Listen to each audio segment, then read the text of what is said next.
Hello and welcome to दोस्तों ज्ञान campus. आपके अपने यूट्यूब चैनल ज्ञान कैंपस में आपका स्वागत है।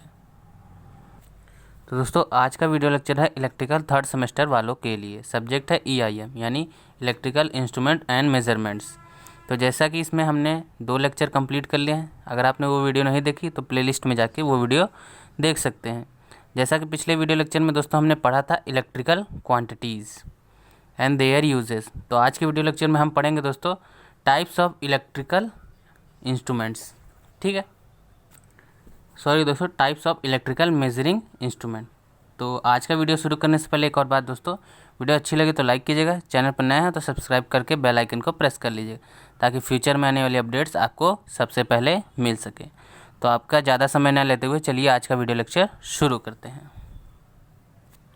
तो दोस्तों आज का video lecture types of electrical measuring instrument, Hindi में वैद्युत मापक उपयंत्रों के प्रकार क्या होते हैं। इलेक्ट्रिकल मेजरिंग इंस्ट्रूमेंट को उसके मेजरिंग मेथड तथा रिकॉर्डिंग प्रॉपर्टी के आधार पर निम्न 3 भागों में बांटा गया है। कौन कौन से? तो पहला है इंडिकेटिंग टाइप इंस्ट्रूमेंट, दूसरा रिकॉर्डिंग टाइप इंस्ट्रूमेंट, तीसरा इंटीग्रेटिंग टाइप इंस्ट्रूमेंट। तो आइए इन तीनों के बारे में जान लेते हैं क्या होते हैं। पहला इंडिकेटिंग टाइप्स इंस्ट्रूमेंट क्या होते हैं? वे इलेक्ट्रिकल इंस्ट्रूमेंट जो मापी जाने वाली राशि को पॉइंटर की सहायता से कैलिब्रेटेड स्केल बनाए गए पैमाने पर, जो हमारा कैलिब्रेटेड स्केल है उस पर पैमाना जो बना होता है, पर इंडिकेट या जिसे सूचित करना भी कहते हैं, कर देते हैं, उन्हें इंडिकेटिंग टाइप इंस्ट्रूमेंट कहते हैं। जैसा कि इसके नाम में ही छुपा हुआ है, इंडिकेटिंग यानी इंडिकेट करता है, सूचित करता है, बताता है, तो वो इंडिकेटिंग टाइप इंस्ट्रूमेंट है आपका। आगे इसी के देखते हैं थोड़ा सा। इंडिकेटिंग टाइप इंस्ट्रूमेंट रीडिंग को केवल मापे जाने वाले समय तक ही प्रदर्शित करते हैं। इनमें कोई स्टोरेज यूनिट नहीं होती है। ठीक, उदाहरण क्या है, एग्जाम्पल देख लेते हैं। Analogue ammeter, analogue voltmeter, analogue wattmeter, megger etcetera. ठीक है दोस्तों, ये उदाहरण हो गए इंडिकेटिंग टाइप के। आगे देखते हैं रिकॉर्डिंग टाइप इंस्ट्रूमेंट क्या होते हैं।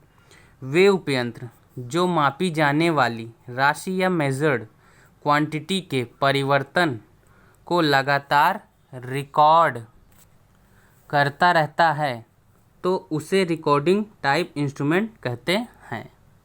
ये उपयंत्र पेपर तथा स्याही की सहायता से मापी गई राशि को अभिलेखित यानी रिकॉर्ड करते रहते हैं।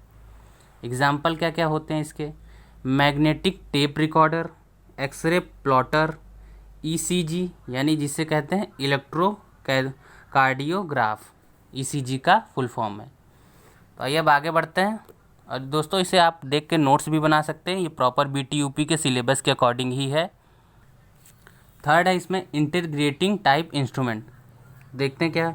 वे मापित उपयंत्र जो एक निश्चित समय तक दी गई इलेक्ट्रिकल एनर्जी को मापते हैं। कहने का मतलब है वे मापित उपयंत्र जिससे हम कोई मापते हैं और जो निश्चित समय तक रहती है इलेक्ट्रिकल एनर्जी को मापते हैं, उन्हें इंटीग्रेटिंग टाइप इंस्ट्रूमेंट कहते हैं। इतना समझ आया आपको? अगर नहीं समझ आया तो एक बार वीडियो को पॉज करके समझने की कोशिश कीजिए। ठीक है, आगे बढ़ते हैं। तो दोस्तों उसी के आगे देखते हैं। ये उपयंत्र पूर्व मापन को वास्तविक मान के साथ समाकालित करते रहते हैं। उदाहरण क्या है? Energy meter. तो ये हमारा ये टॉपिक, मतलब ये टॉपिक का जो यूनिट था ये एंड हुआ। अब नेक्स्ट यूनिट है इसी में इसेंशियल ऑफ इंडिकेटिंग इंस्ट्रूमेंट, और ये वेरी इंपॉर्टेंट है, ये बोर्ड में ज़रूर आता है। देखिए वेरी इंपॉर्टेंट लिखा भी है, तो मोस्ट इंपॉर्टेंट है, इसे अच्छे से नोट करके प्रिपेयर करिएगा। तो देख लेते क्या होता है ये। हिंदी में हेडिंग है सूचक उपयंत्रों की आधारभूत आवश्यकताएं। तो इंडिकेटिंग टाइप इंस्ट्रूमेंट की 3 आधारभूत आवश्यकताएं या इसेंशियल हैं। कौन कौन से हैं? तो पहला आपका है डिफ्लेक्टिंग टॉर्क, विक्षेपण बल आघूर्ण। ठीक, कंट्रोलिंग टॉर्क, नियंत्रण बल आघूर्ण, और डैम्पिंग टॉर्क, अवमंदन बल आघूर्ण। ठीक है दोस्तों वीडियो को पूरा देखिएगा, स्किप करके देखेंगे तो कुछ समझ में नहीं आएगा। ठीक, कुछ इंपॉर्टेंट पॉइंट्स भी मैं बीच में बताता हूँ। थर्ड है आपका डैम्पिंग टॉर्क, अवमंदन बल आघूर्ण, जैसा कि बता चुके हैं। तो अब इन तीनों के बारे में हम जानेंगे, और एग्ज़ाम में तीनों नहीं पूछता, कोई एक ज़रूर पूछता है इन तीनों में से, तो आपको तीनों पढ़ने पड़ेंगे लेकिन। तो पहला आपका है डिफ्लेक्टिंग टॉर्क, यानी विक्षेपण बल आघूर्ण। डिफ्लेक्टिंग क्या होता है? कोई ऐसे ऐसे सुई डिफ्लेक्ट करे, बस वही होता है। तो वह बल आघूर्ण जो उपयंत्र के चल तंत्र यानी मूविंग पार्ट में गति उत्पन्न करके उससे लगे हुए पॉइंटर को शून्य स्थिति से, कह रहे हैं ना, शून्य स्थिति से विक्षेपित करता है, उसे विक्षेपण बल आघूर्ण कहते हैं। यानी देखिए, कोई हमारे कोई एक मीटर है, उसमें ये हमारी सुई ज़ीरो पे है, और वहाँ पे उस पर एक ऐसा बल आघूर्ण लगे जो जीरो से कुछ आगे तक ले जाए, तो ऐसे ऐसे सुई हमारी हिले, उसे विक्षेपण बल आघूर्ण कहते हैं। ठीक, तो ये डिफ्लेक्टिंग टॉर्क कहते हैं। ठीक है, आगे उसी के पैराग्राफ चेंज कर, विक्षेपण बल आघूर्ण मापी जाने वाली राशि के कारण उत्पन्न होता है, इसलिए यह मापन के संपूर्ण समय तक उत्पन्न रहता है और पॉइंटर को पूर्ण पैमाने यानी फुल स्केल तक ले जाने का प्रयास करता रहता है। इसी के आगे, इसे टाउ डी से प्रदर्शित करते हैं। विक्षेपण बल आघूर्ण जिस प्रणाली में उत्पन्न होता है, ठीक है, उसे डिफ्लेक्शन सिस्टम या विक्षेपण प्रणाली कहते हैं। तो आप देखिए, ज़्यादा कुछ नहीं, थोड़ा सा डेफिनेशन लिख दीजिए, थोड़ा सा किससे प्रदर्शित करते हैं, एग्जाम में इतना भी लिख देंगे तो बहुत है, इससे ज़्यादा कुछ नहीं, अगर आपको पूरा नहीं याद होता है। समझ के याद कीजिए, याद हो जाएगा। ठीक, दूसरा है कंट्रोलिंग टॉर्क। अब देखिए, कंट्रोलिंग यानी नियंत्रण बल आघूर्ण। नियंत्रण से क्या होता है? किसी चीज़ पे नियंत्रण करना, कंट्रोल करना, तो नाम से ही पता चल रहा है। देखिए, डेफिनेशन भी बन जाएगी।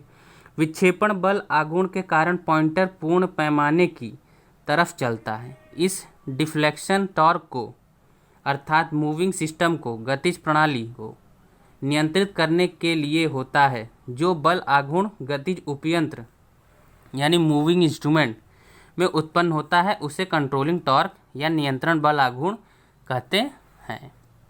अब इसमें क्या है, यानी थोड़ा सा आगे इसमें बताया है, अर्थात वह बल आघूर्ण जो सूचक यानी जिसे इंग्लिश में पॉइंटर भी कहते हैं, को नियंत्रित कर साम्य स्थिति में रोकने का प्रयास करता है, उसे नियंत्रण बल आघूर्ण कहते हैं। ठीक है, साम्य स्थिति यानी इक्विलिब्रियम। तो आई होप इतना समझ आया। आगे इसी में थोड़ा देखिए, 5 नंबर में आएगा, आपको थोड़ा तो ढंग से लिखना ही पड़ेगा। ठीक है, तो ये मत सोचिए कि मैं कट कट करके लिख दूंगा। नोट्स प्रॉपर बनाइए, और कम से कम 1-2 पेज तो वहाँ लिखने ही होते हैं। 2 पेज से कम तो आप 5 नंबर का आंसर लिख ही नहीं सकते। देखिए, पैराग्राफ चेंज करके लिखेंगे तो वहाँ पे ज़्यादा अच्छे होते हैं, आपके पेज भी जल्दी भरेंगे और आपका आंसर भी जल्दी कंप्लीट होता है। नियंत्रण बल आघूर्ण विक्षेपण बल आघूर्ण के बराबर तथा विपरीत दिशा में कार्य करता है। ठीक, इसे टाउ सी से प्रदर्शित करते हैं। तो उसी का आगे देखिए, पैराग्राफ चेंज करके, मूविंग इंस्ट्रूमेंट में जो भाग कंट्रोलिंग टॉर्क उत्पन्न करता है, उसे कंट्रोलिंग सिस्टम कहते हैं। मूविंग उपयंत्र या मूविंग इंस्ट्रूमेंट में सामान्यतः 2 कंट्रोल सिस्टम होते हैं। कौन कौन से? स्प्रिंग कंट्रोल सिस्टम और ग्रेविटी कंट्रोल सिस्टम। इन दोनों के सिर्फ नाम जानना, इनके बारे में नहीं पढ़ना। ठीक, एक फॉर्मूला लिख लीजिए इसमें, controlling torque TC = minus deflection torque tau D, यानी ये विपरीत दिशा में है। माइनस किसको डिनोट कर रहा है? विपरीत दिशा में। अब हमारा लास्ट पॉइंट है डैम्पिंग टॉर्क। डैम्पिंग टॉर्क यानी अवमंदन बल आघूर्ण। क्या होता है? आपका मूविंग इंस्ट्रूमेंट में डिफ्लेक्शन टॉर्क तथा उसी के आगे दोस्तों देखिए, कंट्रोलिंग टॉर्क यांत्रिक मैकेनिकल जिसे कहते हैं प्रणाली द्वारा उत्पन्न किए जाते हैं, जिसके कारण सूचक में यांत्रिक घनत्व आपका इनर्शिया उत्पन्न हो जाता है, जिसके कारण, तो आगे देखते हैं दोस्तों, जिसके कारण सूचक साम्य स्थिति में इक्विलिब्रियम पॉइंट के समीप दोलन ऑस्किलेशन करता रहता है।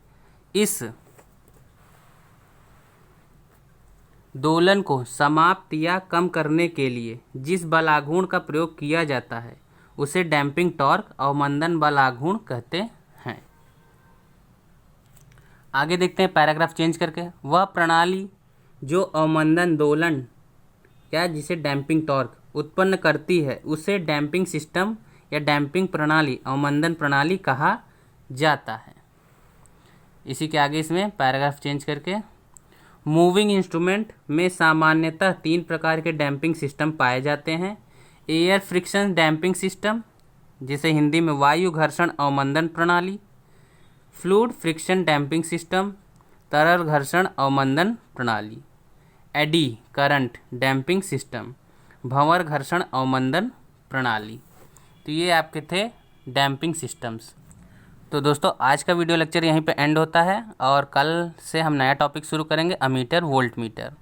ठीक है, तो ये चैप्टर हमारा एंड होता है और इस टॉपिक में कुछ भी ना समझ हो तो कमेंट करिएगा और वीडियो को पॉज करके एक बार और अच्छे से समझने का प्रयास कीजिएगा, नोट्स बनाइए। तो और कुछ भी कहना तो कमेंट सेक्शन में ज़रूर मेंशन कीजिएगा और किसी और अन्य टॉपिक पे चाहिए वीडियो तो ज़रूर कमेंट करिएगा। तो मिलते हैं नेक्स्ट वीडियो में, तब तक के लिए जय हिंद जय भारत और लाइक ज़रूर कीजिएगा। Thanks for watching.